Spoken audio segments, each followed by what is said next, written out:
ஆசிரியர்கள் அனைவருக்கும் வணக்கம். மிக மிக முக்கியமான செய்தி. டெட் தேர்ச்சி பெற்ற ஆசிரியர்கள், குறிப்பாக 2013இல் டெட் தேர்ச்சி பெற்ற ஆசிரியர்கள் தொடர்ந்து அமைச்சர் மற்றும் சட்டமன்ற உறுப்பினர் ஆகியோரை சந்தித்துக் கொண்டிருக்கிறார்கள். தேர்தலுக்கு முன்பாகவும் நிறைய எதிர்க்கட்சி தலைவர்கள் இவங்கெல்லாம் சந்தித்து அவங்க கோரிக்கையை முன் வச்சாங்க. அதனைத் தொடர்ந்து தற்போது தாவேகா ஆட்சி அதிகாரத்துக்கு வந்த பிறகு தாவேகாவினுடைய அமைச்சர்கள் மற்றும் சட்டமன்ற உறுப்பினர்கள் ஆகியோரை சந்தித்து தொடர்ச்சியாக கோரிக்கை மனுக்கள் அளிப்பது, இது போன்ற விஷயங்களை தொடர்ந்து பண்ணிக்கிட்டு இருக்காங்க. இதில் 2013, 17 மற்றும் 19 ஆகிய இந்த 3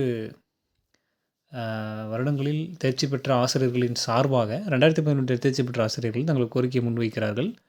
எங்களுக்கு நியமன தேர்வு வேணாம், 140 அரசாணை ரத்து செய்து எங்களுக்கு மட்டுமாவது பணி நிரந்தரம் செய்ய வேண்டும் அப்படின்னு கோரிக்கையை முன்னிறுத்தி 2017 டெட் தேர்ச்சி பெற்ற ஆசிரியர்கள் இது பண்ணி கேட்டுட்ருக்காங்க. அந்த வகையில் பார்த்தீங்கன்னா தினமும் இந்த மாதிரி யாரோ ஒரு முக்கிய பிரமுகரை சந்திக்கிறாங்க. அந்த வகையில் இது நேற்று சந்தித்த நிகழ்வு.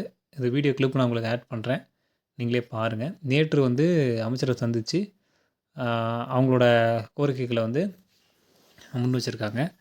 அதுக்கு அவர் என்ன சொல்கிறாரு, அதுக்கப்புறம் இவங்க என்ன கோரிக்கை வச்சுருக்காங்க, அரசினுடைய கொள்கை முடிவு மற்றும் நிலைப்பாடு என்ன அப்படிங்கிறத நீங்களே அந்த வீடியோ கிளிப்ஸை பார்த்து தெரிஞ்சுக்கோங்க.